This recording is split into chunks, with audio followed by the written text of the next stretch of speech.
저에게 주시는 말씀은 고린도 후서 13장 4절부터 6절까지 말씀입니다. 고린도 후서 13장 4절부터 6절까지 말씀입니다. 그리스도께서 약하심으로 십자가에 못 박히셨으나 오직 하나님의 능력으로 살아나셨으니 우리도 저의 안에서 약하나 너희를 향하여 하나님의 능력으로 저와 함께 살리라. 너희가 믿음에 있는가 너희 자신을 시험하고 너희 자신을 확증하라. 예수 그리스도께서 너희 안에 계신 줄을 너희가 스스로 알지 못하느냐. 그렇지 않으면 너희가 버리운 자니라. 우리가 버리운 자 되지 아니한 것을 너희가 알기를 내가 바라고. 아멘. 살아계신 하나님의 말씀입니다.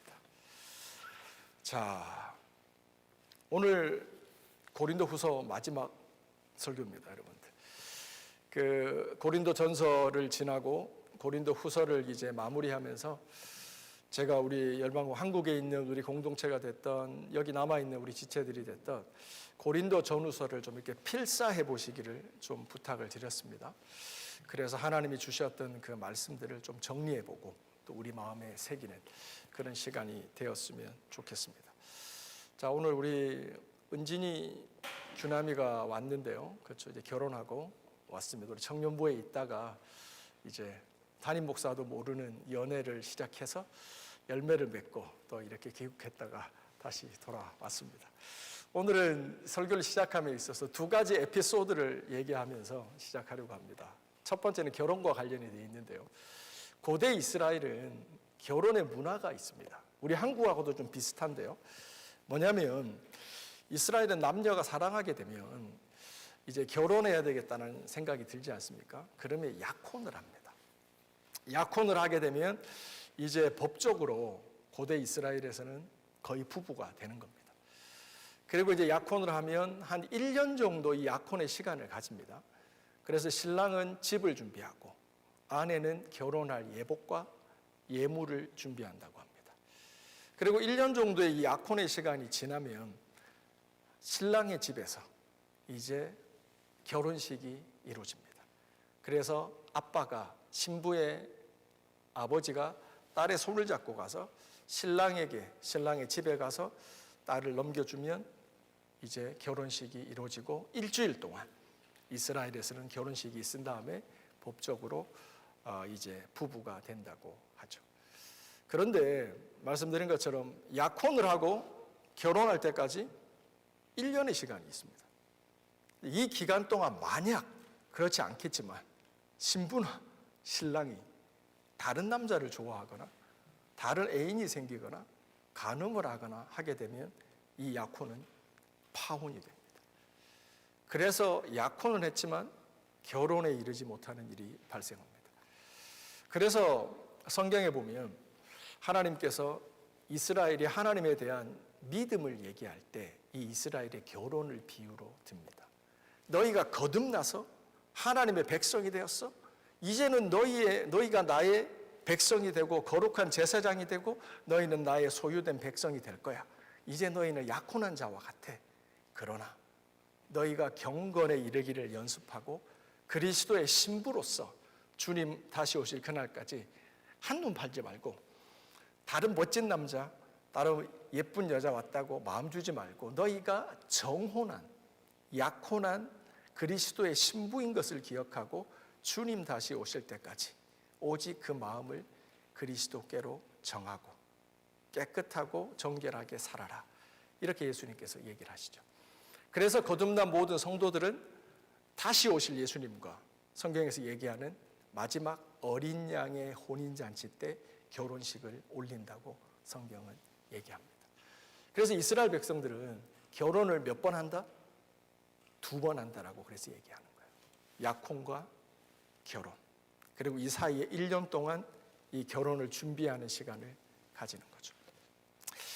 자, 두 번째 에피소드는 뭐냐면 제가 언젠가 텔레비전을 봤는데 우리 규남이는 잘 이해할지 모르겠다. 그 도자기를 만드는 사람을 도공이라고 해요. 한국에는 그렇죠. 세라믹이죠. 도자기 같은 거를 굽는 모습을 본 적이 있어요.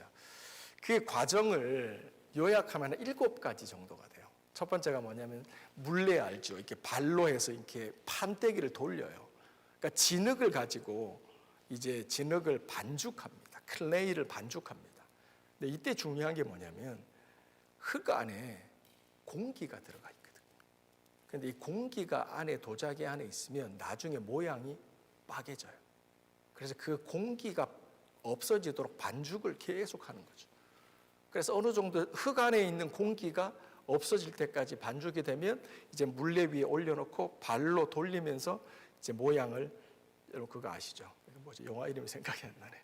그 하여튼 그거 아시죠? 그 돌리면서 이제 진흙을 만드는 거예요. 그냥 모양이 생기고 나면 그 다음에 이 진흙으로 만들어진 도자기를 드라잉 시키는 거예요. 그러다 어느 정도 마르면 어떻게 하냐면 이제 거기에다가 첫 번째 뭐죠? 그 굽는 풀무에다가 넣고 구워요. 이걸 초벌구이라고 합니다. 한국말로. 초벌구이. 첫 번째 굽는 작업이 들어갑니다. 그리고 나서 구워지고 나면 이때 온도가 한 800도, 850도 된다 그래요. 여러분들 꽤 뜨겁죠? 거기서 첫 번째 초벌구이를 하고 도자기를 끄집어 낸 다음에 거기다가 그림을 그리거나 그 다음에 무슨 모양을 새기거나 이렇게 한다 그러죠. 그 다음 단계가 뭐냐면 거기다가 이제 뭐죠? 우리가 도자기를 보면 반짝반짝 하잖아요. 혹시 먼지가 앉더라도 쉽게 닦을 수 있도록 코팅을 입히는 이 작업을 해요. 그래서 이런 뭐죠? 그 철분이 많이 들어가 있는 그 물에다가 넣어서 이 도자기를 한 번씩 이렇게 입혀요. 코팅하듯이 입혀요. 그리고 나서 뭐 하냐면 마지막으로 재벌구이, 두 번째 굽습니다. 이때는 온도가 1200도, 1300도가 돼요. 근데 여러분 말이 쉬워서 그렇지 1200도, 1300도를 유지하는 게 어려워요. 그래서 밖에 서 있는 이 도공은 계속 그 가마를 막아놓고 요만한 구멍에다가 계속 장작을 넣는 겁니다. 그 뜨거운 불길을 느끼면서 계속 장작을 넣어서 1200, 1300도의 온도를 유지해 가는 거죠. 그리고 나서 시간이 지나면 도자기가 완성되어지는 겁니다. 자, 영상 한번 볼까요? 도자기 굽는 영상 한번 보도록 하겠습니다.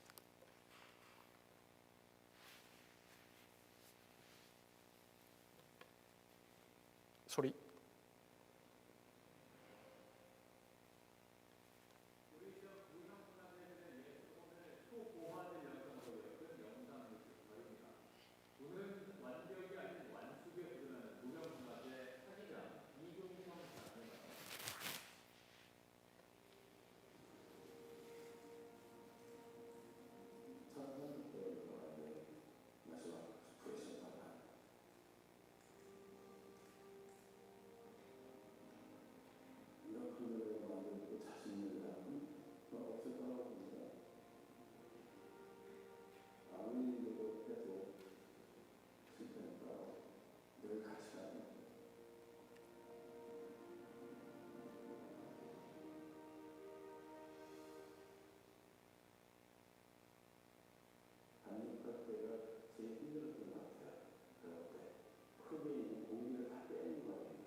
자, 여러분 설교 같지 않아요? 저는 이 도자기 관련된 이 영상을 보면서 되게 은혜를 많이 받았어요. 몇 가지 멘트가, 중요한 멘트가 있습니다. 초벌을 하고 나서 도자기에다가 용의 그림을 그립니다. 그림을 딱 그리죠. 그리고 유약을 입혀서 굽습니다. 근데 이게 구워졌는지 안 구워졌는지를 어떻게 알 수 있느냐? 밖에서 불을 떼다가 도자기를 계속 봅니다. 근데 어느 순간부터 그려놨던 유약이 덮었던 용의 모습이 도자기에서 딱 보여지기 시작한다는 거죠. 그걸 보면서 아, 이게 제대로 익어가고 있구나, 구워져 가고 있구나 알게 된다라고 하는 거죠.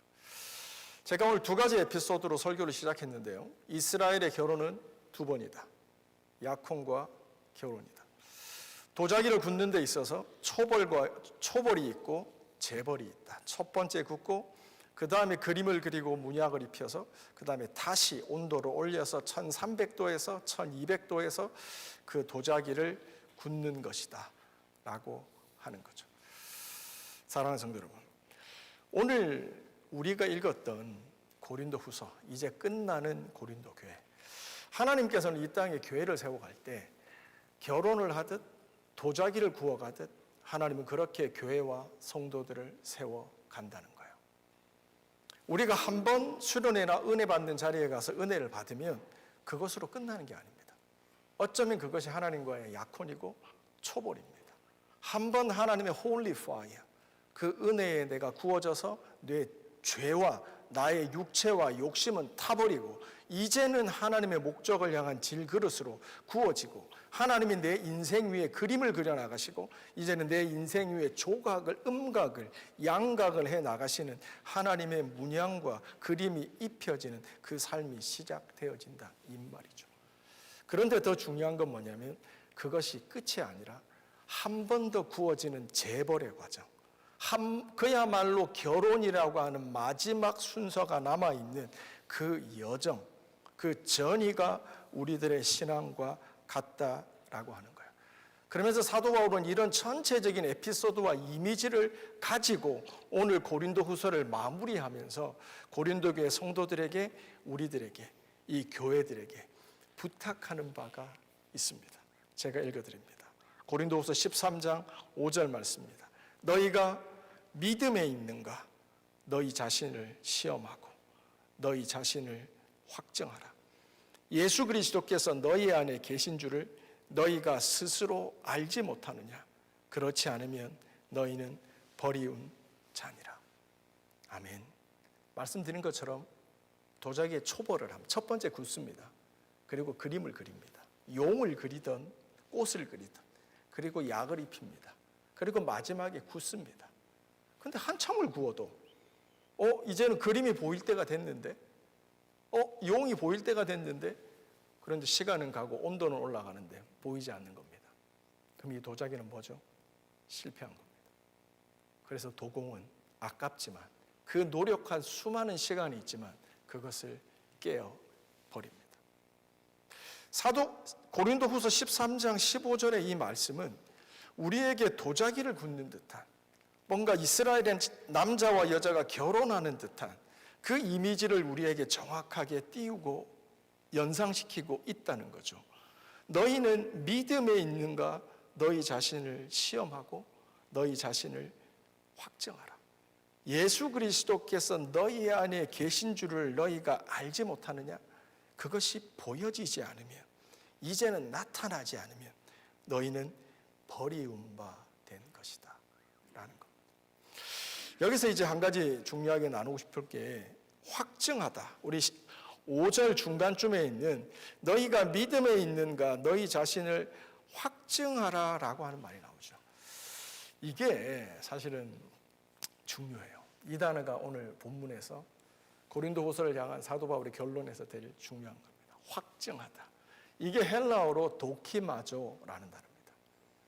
이게 뭐냐면 우리가 이미 그 고린도후서 10장 18절에서 이미 우리가 읽었던 단어 한번 찾아볼까요? 고린도후서 10장 18절. 자, 고린도후서 10장 18절 보시면 17절부터 읽어드립니다. 고린도후서 10장 17절 18절입니다. 자랑하는 자는 주 안에서 자랑할지니 옳다 인정함을 받은 자는 자기를 칭찬하는 자가 아니요 오직 주께서 칭찬하는 자신이라. 아멘. 이 도키마죠. 확정하다는 단어가 어디에 나옵니까? 이 한글 번역이기 때문에 똑같은 단어가 없죠. 여기 보면 옳다 인정함을 받다가 도키마조입니다. 이게 고린도후서 13장 5절로 넘어가면 너희들의 믿음을 확증하라는 뜻입니다. 그래서 지금 우리는 이거 헬라어 성경을 한글로 바꾸고 또 영어로 바꾸고 한문으로 바꾸고 이런 번역의 과정이 있어서 똑같은 단어가 좀 여러 가지로 번역이 됐지만 의미는 뭐냐면 이 도키마조라는 단어는 뭔가 옳은 것, 그른 것, 이제 도자기가 구워지는데 진짜로 그 모양과 만든 사람의 뜻이 그대로 나타나는 그 도자기가 되느냐 안 되느냐를 잘 지켜보라는 뜻입니다. 그래서 이 도키마조의 단어는 필연적으로 어떤 뜻을 이렇게 수반하게 되냐면 실패와 성공, fail과 pass라는 게 딱 주어지게 됩니다. 그래서 우리는 한글 성경을 보고 있지만 너희가 너희들의 믿음이 그리스도 안에 있는지를 확증하라라는 말을 이 고린도 교회 성도들이 들으면서 그들은 즉각적으로 어떤 단어를 떠올리냐면 fail과 pass를 떠올립니다. 사도 바울은 이 고린도 후서에 편지하면서 이제 전체적인 상황을 마무리하면서요. 그가 이제 고린도 교회 성도들에게 결론처럼 얘기하는 게 이겁니다. 너희들의 믿음이 그리스도 안에 있는지를 너희는 확증하라라고 얘기하는 거예요. 여러분 그 데살로니가 전서로 한번 가봅시다. 데살로니가 전서 5장입니다. 여기도 쓰면 똑같은 단어가 나오는데요. 데살로니가 전서 5장 21절 22절. 자, 데살로니가 전서 5장 21절 22절. 신약 성경 333페이지에 있습니다. 범사에 헤아려 좋은 것을 취하고 악은 모양이라도 버리라. 여기 어디 도키마조라는 단어가 나올까요? 확증하다라는 말이 어디에 나올까요? 범사에 헤아려 좋은 것을 취하고 악한 것은 그 모양이라도 버려라. 여기서 헤아리다는 단어가 도키마조입니다. 그러니까 범사의 모든 것에 있어서 이것이 신부된 하나님과 정혼한 결혼을 약속한 사람으로서 합당한지 아닌지를 확인하고 그게 어울리면 취하고 아니면 버리라는 겁니다. 도자기를 굽는 데 있어서 이게 도자기에 어울리는 건지 아니면 어울리는 건지를 헤아리고 그게 맞으면 취하고 아니면 버리라는 겁니다. 그래서 21절에 악은 그 모양이라로 버려라 라고 얘기를 하는 겁니다.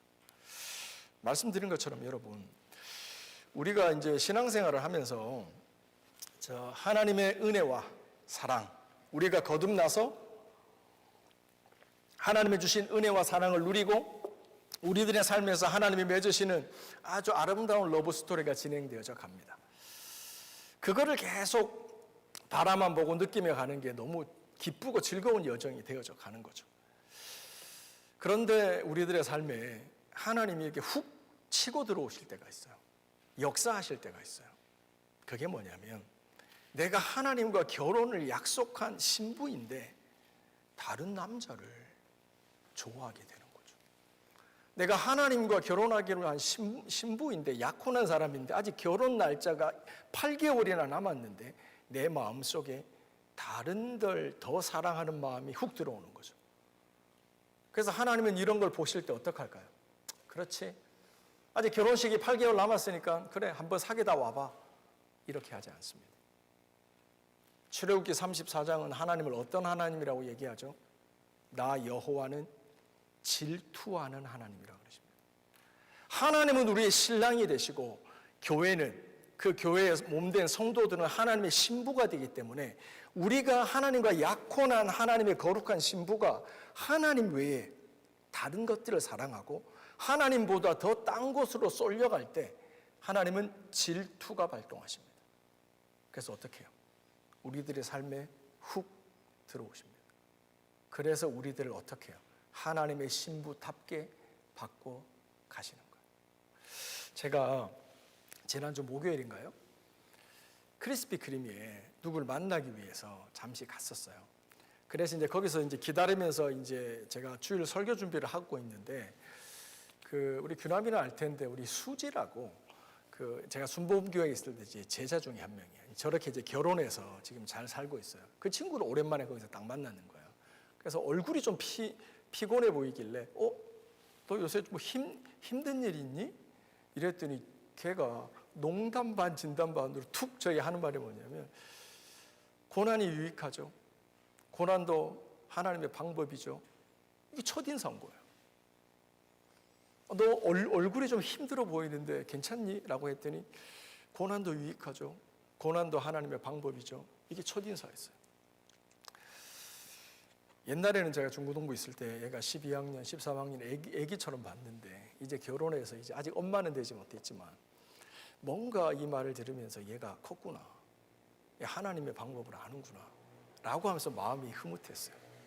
사랑하는 성도 여러분, 하나님은 하나님의 자녀들을 고생시키는 게 목적이 아닙니다.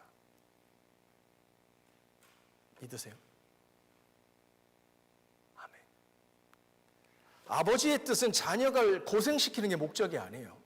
하나님이 우리들의 삶에 고난을 허락하시는 이유는, 지금 하나님과 약혼한 하나님의 신부인데 나도 인식하건 인식하지 못하건, 나도 알건 모르든지 간에 내 마음이 하나님을 떠나서 세상과 다른 것을 더 음란하듯 사랑하는 그 이중적인 두 마음을 갖고 있을 때, 질투하시는 나의 신랑 되신 하나님께서 내 삶의 고난과 여러 가지 일들을 통해서 내 삶에 개입하기 시작하신다는 거예요.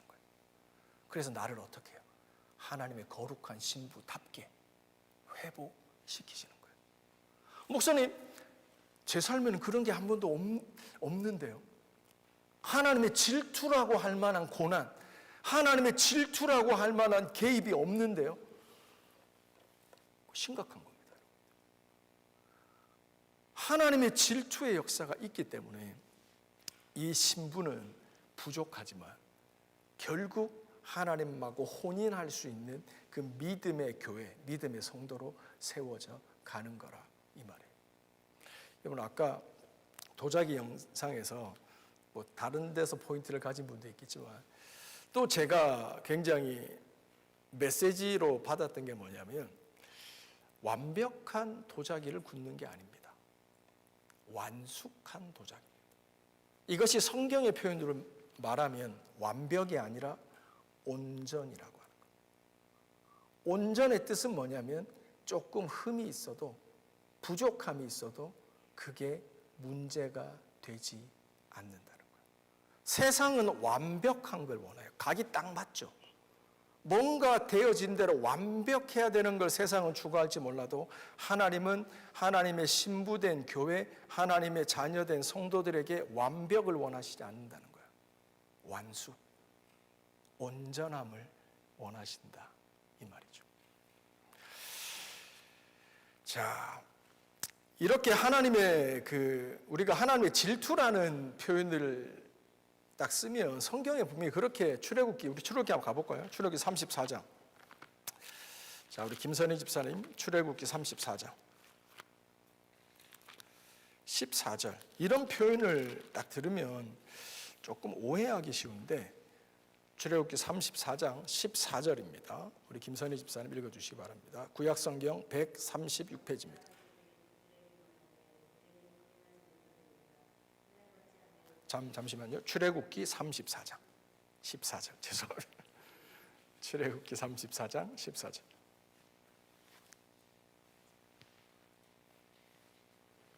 네.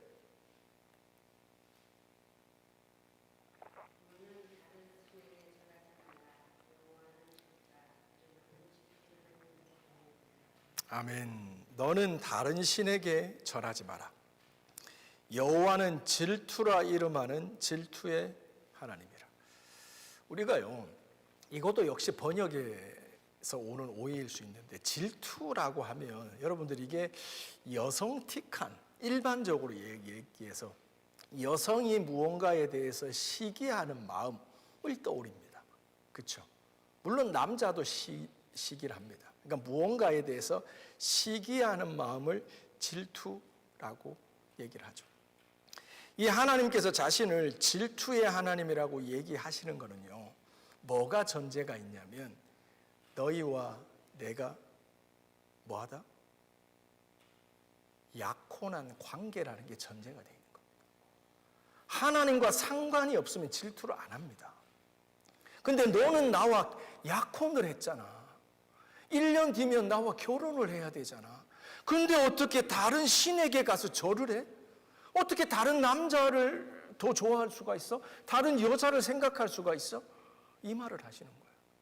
질투의 하나님의 전제는 뭐냐면 하나님과의 우리의 관계가 전제되어 있는 거예요. 여러분, 우리가 아까도 말씀드린 것처럼 우리들의 신앙이 도자기가 구워지듯 초벌과 재벌의 과정을 거쳐서 이스라엘의 남자 여자가 결혼해서 약혼을 하고 결혼을 하고 그 안에 어떤 그 준비 기간을 가지면서 결국은 결혼하듯이, 하지만 그 중간에 파혼이라는 게 있는 것처럼 어쩌면 결혼에 이르지 못하는 자, 나중에 도자기를 구웠는데 제대로 안 구워져서 버림받아지는 역사가 있을 수 있다라고 하는 성경의 말씀을 딱 들으면 어떠세요? 자신감이 확 들어오세요? 그치? 나는 결혼하지. 이런 파혼이라는 건 내 삶 절대 없어. 내 삶에 그리스도의 모양이 그대로 드러나서 내 삶은 하나님께서 버리움 받는 역사는 없을 거야 라는 자신감으로 충만하세요? 그게 그렇지가 않거든요. 신앙생활을 하다 보면 우리가 깨닫는 게 뭐냐면, 야, 내가 이거 끝까지 갈 수 있을까? 내가 진짜 파혼당하지 않고 결혼할 수 있을까? 내 안에 역사하는 그 음란함들, 나의 존재, 나의 생각과 나를 정직하게 하나님의 말씀 앞에서 비춰봤을 때 이 더럽고 악한 나를 깨닫게 되면 될수록 내가 주님과 결혼할 수 있는 거룩한 신부일 수 있을까라는 문제가 듭니다. 문제의식이 듭니다. 이게 정직함입니다. 무슨 말씀을, 저는 나쁜 생각 하나도 안 해요, 목사님. 음란하다니요. 말도 안 돼요. 저는 예수님만 생각해요. 이렇게 살아가세요? 아니거든요. 우리가 하나님의 말씀은 옳기 때문에 그 말씀 앞에 설 때마다 안 서서 그렇지, 큐티하면서 그 말씀에, 설교를 들으면서 그 말씀에 내가 비춤 받을 때마다 깨닫는 것, 나는 너무 추하고 더럽다는 거예요. 나는 믿음으로 설 수 없다는 걸 깨달아요. 은혜 주신 게 언젠데 또 벗어나서 바알과 아세라와 또 세상을 사랑하고 또 두 마음을 품고 있는 나를 보는 거예요. 이게 구약성경에서 얘기하는 뭐예요? 음란함이에요. 여러분, 호세아서로 가봅시다. 호세아서는 이러한 신부된 이스라엘이 얼마나 하나님을 자주 헌시짝 버리듯이 버리는지, 그 이스라엘이 얼마나 믿음 없는지, 음란한 족속인지를, 이 음란이라고 하는 건 결혼을 전제로 이제 하나님이 표현하신 내용이에요. 보세요. 자, 우리 구약성경 1257페이지입니다. 호세아서. 자, 제가 읽을까요? 호세아서 1257페이지고요. 호세아 1장 2절에 보면 여호와께서 비로소 호세아에게 말씀하시느니라. 여호와께서 호세아에게 이르시되 너는 가서 음란한 아내를 취하여 음란한 자식을 낳으라. 이 나라가 여호와를 크게 떠나 행음하였습니다. 아멘. 자, 저를 보시죠. 여러분들 구약에 예언자가 많이 있지만 그들의 삶이 결코 이렇게 순탄하지 못했죠. 왜냐하면 그들에게 주어진, 예언자들에게 주어진, 구약의 예언자들에게 주어진 사명이라고 하는 건 하나님의 마음을 하나님의 백성들에게 전하는 거였어요. 근데 하나님과 하나님의 백성들의 관계가 좋을 때는 이스라엘의 예언자가 나타나질 않아요. 근데 하나님의 백성들이 하나님을 떠나잖아요. 그 관계에 문제가 발생하잖아요. 그러면 하나님의 예언자를 이렇게 세우세요. 그리고 네가 가서 내 마음을 그들에게 전하고 그들의 상황이 걔들은 스스로 인식이 안 되나 봐. 걔들에게 자신의 모습을 알려줘 라는 사명을 주는 게 예언자입니다. 근데 호세아는 그 수많은 예언자들 중에서 참 특별한 임무를 받았어요.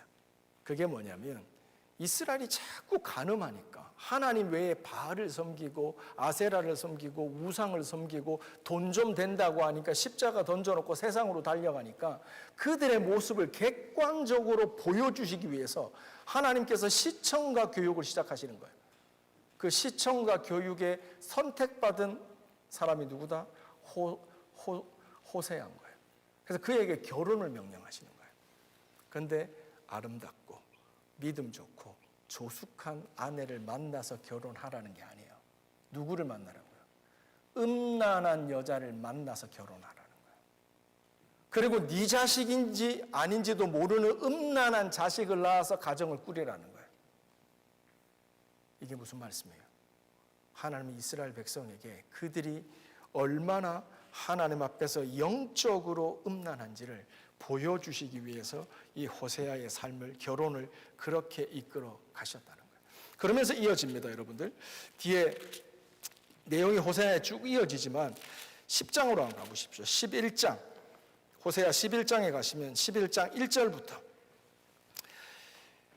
이스라엘이 어렸을 때 내가 사랑하여 내 아들을 애굽에서 불러내었거늘 선지자들이 저희를 부를수록 저희가 점점 멀어져 가고 바알들에게 제사하며 아로새긴 우상 앞에서 분향하였느니라. 그러나 내가 에브라임에게 걸음을 가르치고 내 팔로 안을지라도 내가 저희를 고치는 줄을 저희가 알지 못하는도다. 내가 사람의 줄 곧 사랑의 줄로 저희를 이끌었고 저희에게 대하여 그 목에서 멍에를 벗기는 자같이 되었으며 저희 앞에서 먹을 것을 두었노라. 저희가 애굽 땅으로 다시 가지 못하겠거늘 내게 돌아오기를 싫어하니 아수르 사람들이 그 임금이 될 것이라. 칼이 저희의 성읍들을 치며 빗장을 깨뜨려 없이 하리니 이는 저희의 계책을 인함이니라. 18절입니다. 에브라임이여 내가 어찌 너를 놓겠느냐. 이스라엘이여 내가 어찌 너를 버리겠느냐. 내가 어찌 너를 아드마와 같이 놓겠으며 어찌 너를 스보임과 같이 두겠느냐. 내 마음이 내 속에서 돌아서 나의 긍휼이 온전히 부릴 듯 하도다. 아멘. 여러분들 펜이 있으시면 18절에는 별표를 쳐놓으십시오. 호세아 11장 1절부터 7절까지는 하나님이 뭘 얘기하냐면 이스라엘 백성이 얼마나 영적으로 음란했는지, 하나님이 먹을 거를 주고 축복을 주고 성공을 주고 기도에 응답을 줬는데 하나님의 응답이 주면 줄수록 그는 주님께로부터 멀어져 갑니다. 그들이 건강했을 때는 하나님 앞에 건강을 달라고 엎드렸어요. 그들이 가난했을 때는 하나님께 물질을 달라고 엎드렸어요. 근데 하나님이 건강 주시고 물질 주시고 외롭다 그래서 사랑을 줬더니 하나님의 사랑이 채워지자 그 건강한 몸으로 그 부함을 가지고 어떻게 해요? 바알과 아세라에게로 달려갔다는 거예요. 점점 멀어져 갔다는 거죠. 그런데 18절에서 뭘 얘기해요? 하나님의 질투를 얘기해요. 그런데 내용을 읽어보시면 에브라임이여 내가 너를 어찌 놓겠느냐, 이스라엘이여 내가 어찌 너를 버리겠느냐. 사랑하는 성도 여러분, 하나님의 질투는 우리 인간이 가지는 시기가 아닙니다. 고린도후서 10장에 나와 있는 버전으로 하면 이 하나님의 질투는 뭘로 표현할 수 있냐면 바로 하나님의 열심. 내가 내 믿음을 거룩하게 지켜가고 세상의 것들 가운데 나를 지켜서 하나님의 거룩한 신부로 온전히 완벽하게 준비될 수 없음을 깨닫고 하나님 앞에 있는 그 하나님의 자녀들에게 하나님의 질투, 하나님의 열심이 그들을 하나님의 신부로 온전하게 세워 간다는 거죠. 자, 이제 설교를 정리할게요. 여러분들 이번 주 고린도후서 마지막으로 큐티 하시면서 고린도후서 11장인가요? 11장 맞나요? 11장이죠. 11장 2절입니다. 우리 한번 같이 찾아봅시다. 같이 한번 읽어보겠습니다. 고린도후서 11장 2절. 자, 찾으셨나요? 고린도후서 11장 2절입니다. 여기서 사도 바울은 자신이 사도로서 한 교회 담임으로서 이스라엘 백성 고린도 교회에 하는 어떤 자신의 역할에 대해서 이렇게 얘기합니다. 2절입니다. 같이 읽습니다. 시작. 내가 하나님의 열심으로 너희를 위하여 열심을 내노니 내가 너희를 정결한 처녀로 한 남편인 그리스도께 드리려고 중매함이로다. 아멘. 여러분들 이 표현이 이해가 되시죠? 사도 바울이 왜 너희를 정결한 처녀로, 너 약혼했잖아, 하나님의 신부잖아, 그러니까 한 남편인 그리스도께 드리려고 내가 너희를 중매한다. 근데 뭘로 한다고요? 하나님의 열심이에요. 사랑하는 성도 여러분,